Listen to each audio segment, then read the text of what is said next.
Shut up and sit down. Welcome to the Answers Yes podcast, where we will explore the cause and effect of just saying yes in your everyday life or in business. I will dig into topics that are not just stimulating, but will challenge you to be better in everything you do.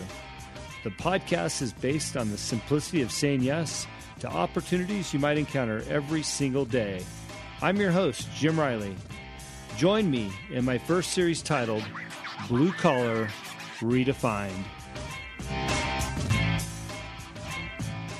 Hello and welcome to the Answers Yes podcast. I hope everybody had a great Mother's Day weekend and had a chance to do all the wonderful things that family does in these times of year.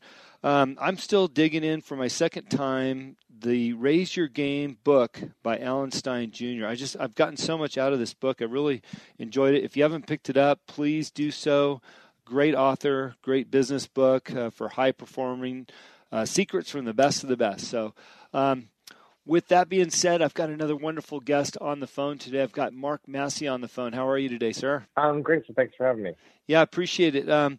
Can you give us the elevator pitch on what you do currently? Because I would love to dig into your past, but I think it's good to start the conversation with where you're at right now. Yeah, we are a commercial real estate firm, so we invest in multifamily, retail, and medical office properties all over the country, and basically landlords, so we buy properties for the long-term cash flow.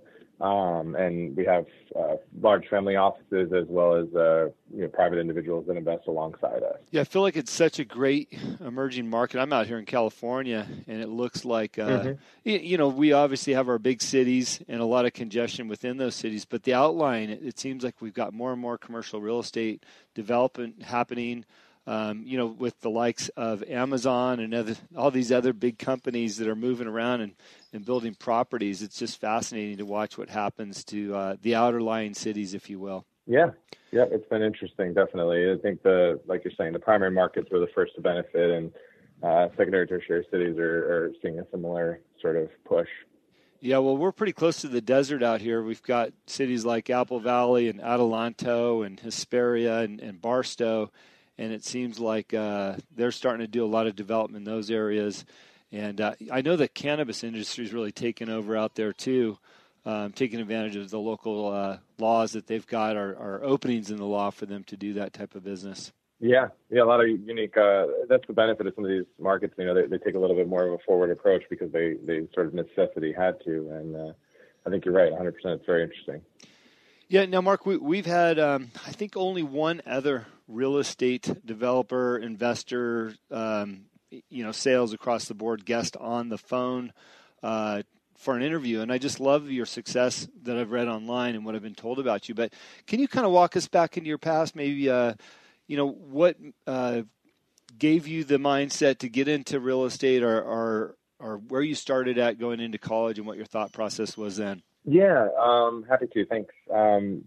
Started when I was young. I always kind of had an entrepreneurial spirit and was interested in starting my own business. My dad was a doctor and my mom was a practice manager for his practice. So they sort of had a entrepreneurial spirit, but it was a much more traditional path, being a doctor. And so I was interested in entrepreneurship in college, and I went to George Washington University in DC. And started there really realizing that like basic science stuff that my dad was good at wasn't really my thing, and business was really much more my well suited to my personality and my knowledge base. So I started actually double majored in small business and project management, so computer science project management, which wasn't exactly what I ended up doing, but I had a lot of benefits from that. And so when I did a 5-year program at 3 years undergrad and 2 years master's. And while I was finishing that, I started getting the real estate bug and really interested in kind of real estate as an asset class, and had always loved architecture. So it was kind of a logical fit. And really started working while I was in grad school, but didn't know how to get into the industry. So I just did what everybody, told me to do, which was become a real estate agent, a sales agent. And that's a great career path for some. It was a terrible career path for me. I hated it and was terrible at it. But it allowed me to meet my first mentor, who ended up hiring me, which was a large family office in the DC area, and hired me to basically build the kind of projects that I still basically build today for him, even though I knew nothing. So that was kind of my big break, was the opportunity with him. And, we can get into it a little later, but ultimately, like, that was the first kind of say yes experience that really changed everything for me, was that meeting and discussion with him. Yeah. Now, you said at a young age you felt like you had an entrepreneurial spirit. Is that because maybe you had a paper route or something when you were young? We always talk about this with our guests because it seems like so many people with that type of mentality had some type of job early on, like when they were 13 or 14 slinging papers or something. Yeah, I always had a job. My parents never really wanted me to have a job. They said my job was being a student, and I always took school very seriously. So it wasn't that that wasn't taken seriously, but I always had a job. But I think the first entrepreneurial thing that I ever did, I started a tech support company, kind of helping, kind of friends and family with computers, because I was always inherently good at math and inherently good at computers. I had a passion for that early on, and so I was kind of like supporting them. And this is way back in the day when, getting online was like a huge ordeal. And so it was kind of doing stuff like that and coordinating, new program install. So real basic, kind of stuff. But I was in, middle school and high school, so it wasn't exactly like I had a lot of had a lot of staff opportunities or things like that. So yeah, it sure. was good. Sure. So, your parents wanted you to go in one field and you decided to go in another. Because the doctor thing wasn't for you. Was there a lot of pressure because of that? And did you have to buck the system at home, or was it a little bit more organic and your parents kind of let you go the path you wanted to? No, I've been terribly lucky. My family and my wife and everyone that's been around me has always been, way more supportive than they ever had any reason to be. So when I decided to kind of bail out on the science track, I think my parents were more relieved than anything else. I think they saw that maybe not the best path. Even my father ended up going back and getting his MBA while being a doctor. So he also had a more of a passion for business over time. He loved what he did and still does, but I think he was kind of glad I didn't just kind of like do what he did because he did it kind of thing, and found my own way. Yeah, so as you started going down that path, you mentioned that you became a realtor, which was the first introduction officially. You had a job there, but you said you weren't very good at it. How'd you determine that? You just didn't like it, or you just didn't sell anything? Well, I did sell, I think two huge transactions in the $300,000 range or something like that. But so it wasn't total failure, but it just it wasn't really for me. It wasn't. I try to be a pretty logical person in most of the things I do, and there's very little logical about buying houses. It's much more emotional, and that's not a pejorative. That's what it's supposed to be. It is an emotional decision. And I just didn't like the idea of like you could find the perfect house for somebody based on all a checklist of criteria, and they would say, no, I want the pink house over there that's the total opposite of what I just told you I wanted. And you'd be like, okay, how was I supposed to actually figure that out? That kind of thing. It was just too kind of frustrating for me to follow the whims of people like that. So my heart wasn't really in it, and it just kind of wasn't well suited to my skill set. Yeah. So how long were you doing that before you decided that you weren't going to do it anymore? Because I know a lot of people, they just get stuck in these jobs they're not suited for, but they just keep sticking it out. Yeah, there's a lot to be said for that in some level, right? Because some would say on the other end, you don't want to, like, I only did it for about 9 months, and some would say, well, maybe if you'd done it for 18 months, like, you could have found your passion in it and done much better and gotten some success. And I think there's some truth to that. I think in some of my life, like, I've been somewhat too quick to change. In this particular instance, I don't regret it at all, and I think it was the right choice. But I think there have been other instances where, my first inclination is to move and try a new opportunity, and sometimes sticking to it might have been better. But for this, definitely better for me to have left. Yeah. Yeah. So for people that maybe are in real estate looking to make a transition into, into a different avenue within that market, what were some of the indicators or some of the things that you brought with you from real estate that helped you in your next jump?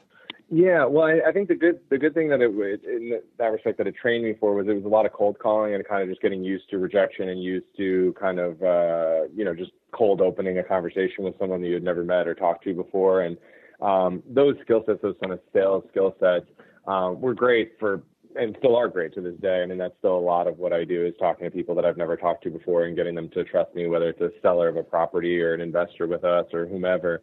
So I think that was a lot of it. But I also think there was a big inflection point in my career from there on. I had an opportunity to work with a someone who hired me as a job, but also taught me like a mentor.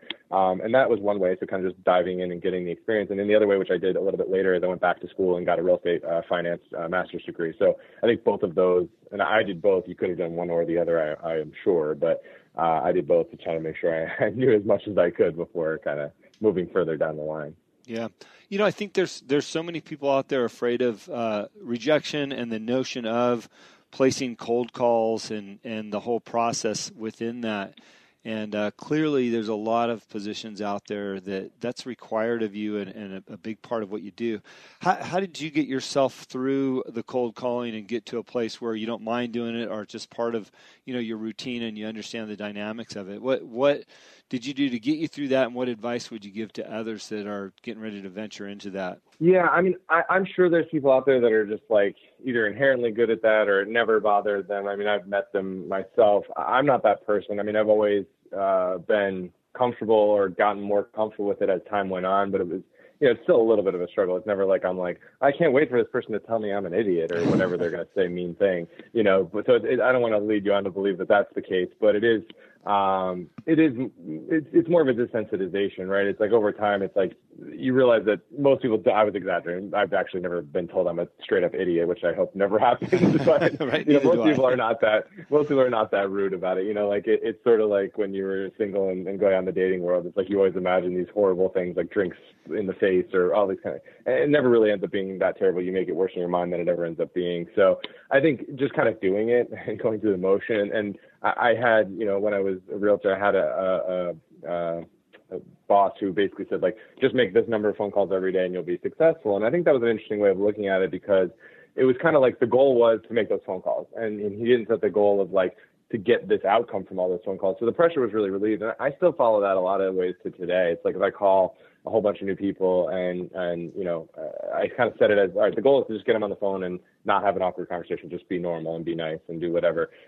Less of an outcome of like putting the pressure on the conversation, be like, I have to get the sale, this particular conversation. I find that to be less stressful personally, to have less of an expectation of the outcome of the call, because, to be perfectly honest, if you have a nice phone call with someone, if you don't make the sale on that call, you have the door open to make the next call, versus if you go in or you never make the call, you can't make the sale either way, right? So I just kind of set the stress level a little lower, and that works for me. But I'm sure other people have other ways of dealing with it. Yeah, I think that anything outside of being called an idiot, using your example, it is what you said. It's an introduction to somebody, having that first conversation, because oftentimes it may not result in a sale that day or a stimulus of a sale, but oftentimes I find those people circle back a year later or 6 months later and say, hey, I remember we talked about this, because I think there's value to every conversation you can have with somebody if it has any substance to it. I agree, and I think it's tack on to that point I didn't really articulate well, but I think it's kind of a goal of mine, is just to learn. I mean, I find that you can learn from every person. Like there's something there, and it may not be exactly what you're looking to learn or hoping to learn, but you can learn. And I think if you take that outcome, there is no bad phone call. So I think reframing it that way, and like you said, I mean, Tony Robbins always says, like, it's a cause set in motion, right? So that first phone call, if you didn't get exactly what you wanted out of it, it was still a cause set in motion. You made the action, you took the steps, and kind of put that out into the universe or whatever it is, and that inevitably comes back to you in some way. Not every single action, but if you take enough of those actions. So. Yeah, sure. Now, you mentioned something about having a mentor when you got into this business, and I'm assuming that was very helpful. Can you talk a little bit about the mentor and how you decided that this person would be your mentor, or if they picked you, or how did that work for you? Yeah, so I want to be careful and clear here, because I read all these books and talked to tons of people before I started, working on my own and before I started my own company and things. And I always had this idea of this mentor would wear a badge and be like, I am your mentor. And there would be this formal handshake agreement. And I'm exaggerating a little bit, but I kind of felt like there was this kind of conversation that eventually had to happen where it was like, you're my mentor, right? And they're like, yep. And then you agree and then move forward in this kind of amazing relationship. Mm-hmm. I never had that. So this was not that. It was not like he probably doesn't even know that he's considered my mentor in some respects, because, he's just someone who had a ton more experience, knowledge, and was very, very kind and nice to me and sharing all of that and helping me. And obviously cared about me over time, I think, too. But it was never like a formalized thing where we met on a weekly basis or anything like that. And I still to this day look for that in some respects, because I think there is some value in the formalization of some of these things. But I think this clearly was the most valuable relationship of my career life. It really got me started when I knew almost nothing about real estate, and brought me to a point where I could basically